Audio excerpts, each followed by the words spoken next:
Oggi andremo ad esaminare nel dettaglio uno dei video per me più significativi nell'ultimo triennio. Il video in cui un ex agente C.I.A, purtroppo alle ultime sabbie della propria vita, parla con disinvoltura di quando riuscì ad entrare in contatto con delle forme di vita extraterrestri, proprio grazie al lavoro che svolgeva. Ho deciso di strutturare il video in maniera da poter commentare periodicamente le parole che andremo a sentire.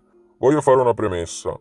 La prima domanda che una persona scettica potrebbe farsi, sentendo le sue parole, è: ma perché sta dicendo tutto ciò? Potrebbe farlo per soldi, per fama o per pubblicizzare qualche libro in uscita, scritto da lui o dal giornalista che lo sta intervistando? Bene, la domanda che vi faccio io invece è: se avreste una malattia terminale in corso, pensereste a tutti gli esempi che vi ho fatto poc'anzi sopra? O piuttosto vi togliereste l'ultimo sassolino dalla scarpa prima di passare il varco? Altra osservazione molto rilevante che voglio fare è la serenità nel volto di quest'uomo, pur sapendo che a breve morirà. Ride, scherza, mentre parla con il giornalista, che sappia qualcosa sulla morte, ed il post-morte che noi non sappiamo ma che lo rasserena. Comunque, questi argomenti sono per altri video. Adesso concentriamoci su questo. Mettetevi comodi, che iniziamo. Interview at this time. You're seeing that what you went through is just too important for people not to know about. Yeah. Yeah. Can you just can we start at the beginning with your military career and just walk through what exactly your experiences were? Was drafted into the military and got into the U.S. Army. After that, I was sent to the Signal Training Center in eastern United States. Ecco, potete subito notare lo stato di salute di quest'uomo e la fatica che ha nel parlare con il giornalista. È come un lascito per l'umanità, prima di andarsene. Ha voluto fare la cosa giusta. In fin dei conti, non ha più da temere qui sulla Terra, dove i vertici cercano di tenere nascosta alla popolazione molte informazioni. What year would this be? 58. I went through the signal training course, and at that time, I went through the radio teletype course and also the cryptography course, crypto. They had 5 instructors that were getting out of military service, so they pulled the top 5 students, and I was 3rd in the class. So I got pulled as an instructor. Now, were you at this time also working yet for C.I.A.? No. Not yet? No. After one day, my boss came to me, and he said, how would you like to, make some extra money? And I said, oh, money is good. So he's explained to me that he could put it through, would have to get a top secret White House Q clearance for the job, And I thought, boy, must be a pretty exclusive thing, And I said, well, what is this? And he said that I'm director for the CIA for Eastern United States, And I said, oh, I didn't know that. And he said, you weren't supposed to. È incredibile vedere con quanta normalità si svolga la discussione tra il direttore della C.I.A degli Stati Uniti e l'uomo. Per deformazione personale si tende ad immaginare situazioni super segrete, in cui ci si incontra in strutture di chissà quale entità o sedi lontane da luoghi comuni, per l'iniziazione alla C.I.A e cose del genere. Invece qua l'uomo spiega che un giorno, così a buffo, viene sto tizio e gli dice: sai, se ti va sei promosso, becca sto badge e vieni con me nei meandri più oscuri della terra, dove succedono cose che il panettiere, l'operaio e la casalinga vedono solo nei film. After about 6 weeks, my security clearance came through, and I got my CIA card. It was an ID card, like a credit card, where I could just go up to the door and slice it, walk right in. And my name at that time, I used a artificial name too. Never used my real name. I started working with him on the project he was on. And that was Project Blue Book, which was kind of partially a fraud. You're saying some of the Blue Book cases Yes. were completely fictitious? Yes. Beh, ovvio, no? Una frode. Cioè, sti qua prendevano in giro tutti, usando delle false testimonianze sugli archivi per coprire il lavoro che stavano facendo e non destare sospetti per il tempo impiegato. But the cases that we got came from, I think it was Fort Belvoir, Maryland. Fort Belvoir? Yeah. And it didn't come from the Pentagon, or it didn't come from CIA headquarters. But we would get reports about a certain sighting that they had in Mexico or Italy or something like that. And then we had people that would follow through on it, that would go out and interview the people to see if they were nutcases or if it was real, you know. So they'd be going overseas frequently? I wasn't, but I always stayed statewide. But the people we had working with us from the CIA would do that. We would get like a new report probably a couple times a week. I was coming into the Army fresh off the farm, you know, so I really didn't have much knowledge of anything, but my boss filled me in on Project Blue Book and what they had found so far, as far as grays and aliens and the Roswell incident. Ebbene, si trova immischiato in una cosa bella grossa. Infatti, come avete letto, iniziò ad avere a che fare con situazioni relative ai grigi e all'incidente di Roswell, ovviamente non potendone parlare nemmeno con le persone di cui si fidava di più, i familiari. La parte successiva dimostra come veniamo soggiogati giorno dopo giorno dai vertici, quando dice che quando il progetto Blue Book viene smantellato, chi ci lavorava doveva dichiarare che non c'era assolutamente niente. Il primo sentimento che mi viene spontaneo leggendo tutto ciò è la rabbia. La rabbia di fare parte di un popolo indotto ad essere ciechi su ciò che fa parte dell'universo proprio come noi. How did you feel when this first got dumped on you? When you first learned about this? I was just kind of overwhelmed with all of this, you know. And I said to him, I don't know if I'm going to be able to be a judge of this type of thing. What's real, what's not, when I don't have much knowledge of it, you know. And then the other thing is, of course, you really weren't able to tell family or close friends, obviously. No, I couldn't tell anybody. You're doing all this crypto work. You're looking at images, photographs, video. It's 1958, maybe the fall of 58. What happened after this? At that time, the Project Blue Book thing kind of went pot, you know. If you remember, back in those days, they kind of declared it as a nothing, you know. Mm-hmm.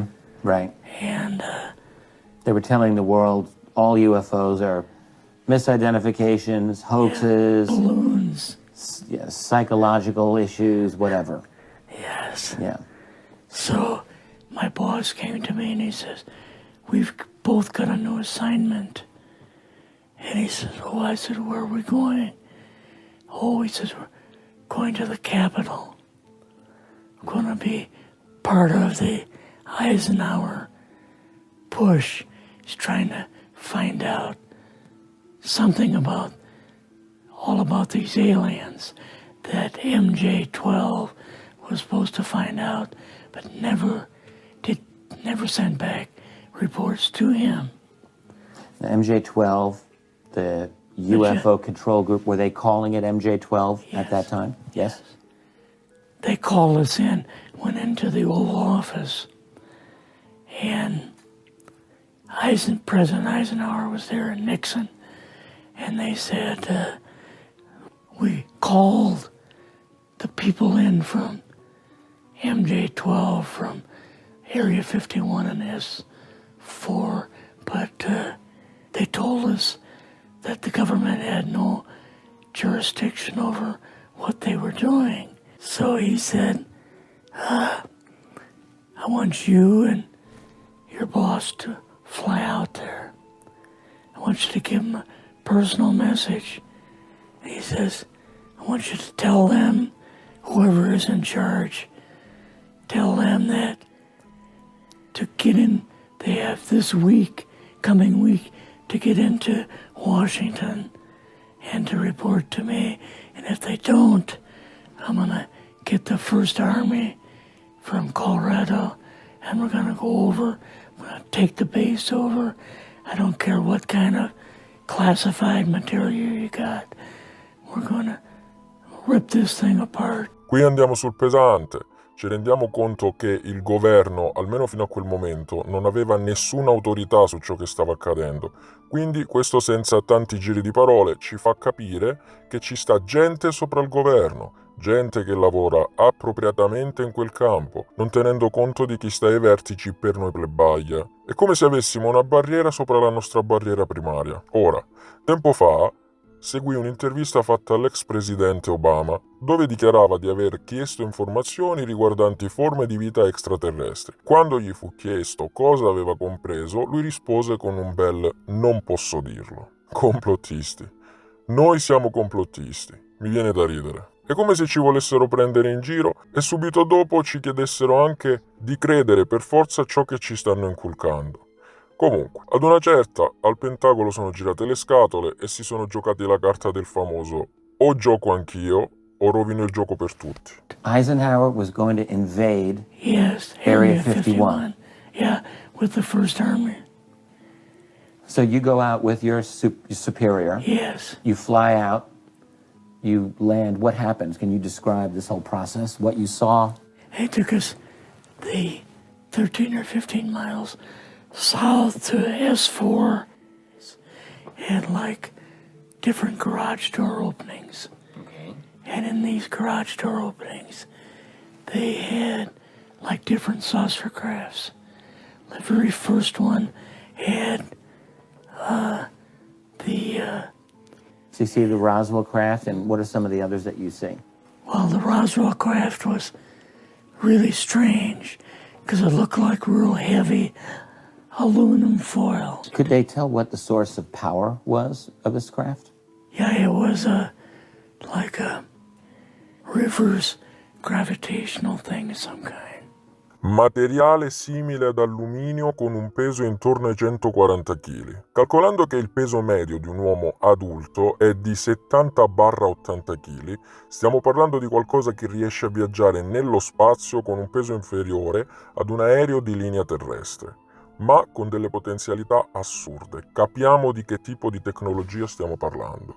Infatti, dopo, parla di un motore in grado di sfruttare una sorta di forza antigravitazionale. How did you see that evidence? Well, at the later on at S4, we viewed the autopsy film. All right, right there. How did you feel at that moment? Well, I thought, boy, we had no idea we were going to see the real thing. All we saw was film. So what did this gray alien look like? Could you describe him a little bit? This one looked a little bit oriental. So I'm just wondering if it looked almost human, what about this didn't look human?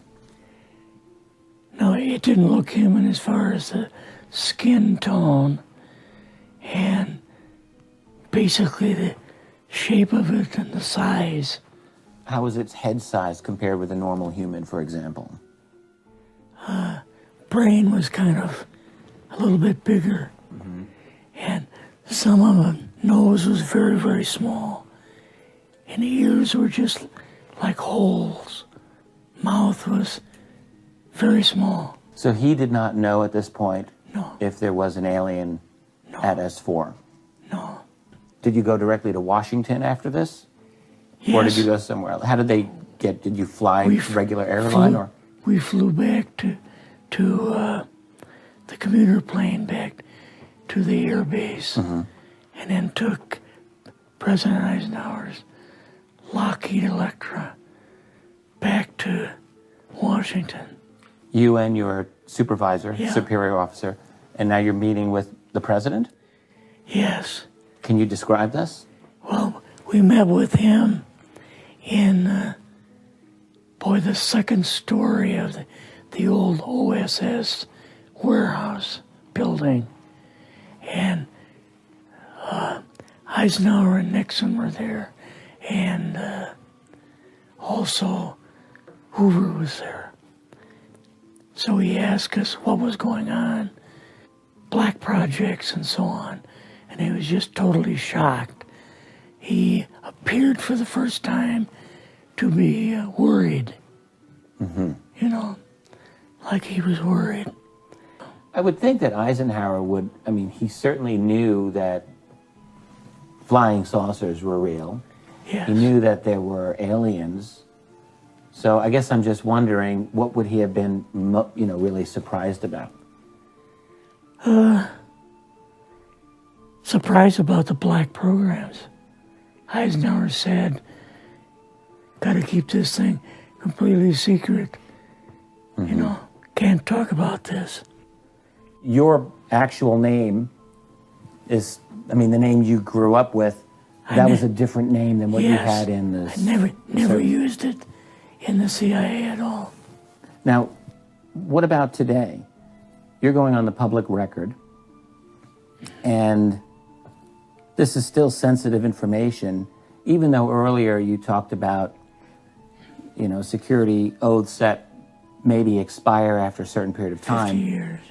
But you're still concerned. Linda Moldenhau's phone call, her phone was tapped, and they got my phone number, and through the telephone company, they were able to find me, and so on.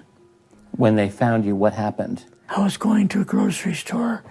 Two guys in black suits come out of a black Lincoln town car and came over to see me. And they told me that I better not publish anything or talk to Linda about any more things.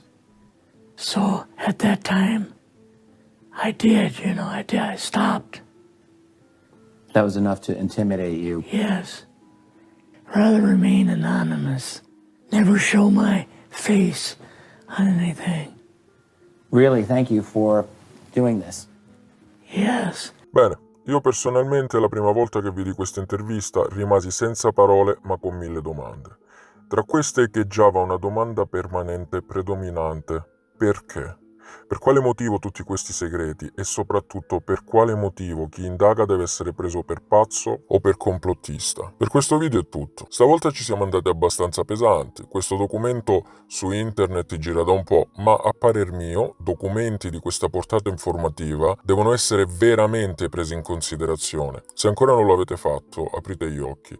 La comfort zone è bella per tutti, per carità, ma qui stiamo parlando di una parte del nostro mondo, della nostra quotidianità che ci viene preclusa. Lasciate un commento dicendomi la vostra e se vi piacciono i miei contenuti vi invito a iscrivervi per rimanere sempre aggiornati. Io ringrazio chi fa già parte della crociata e mi farò vivo molto presto. Passo e chiudo.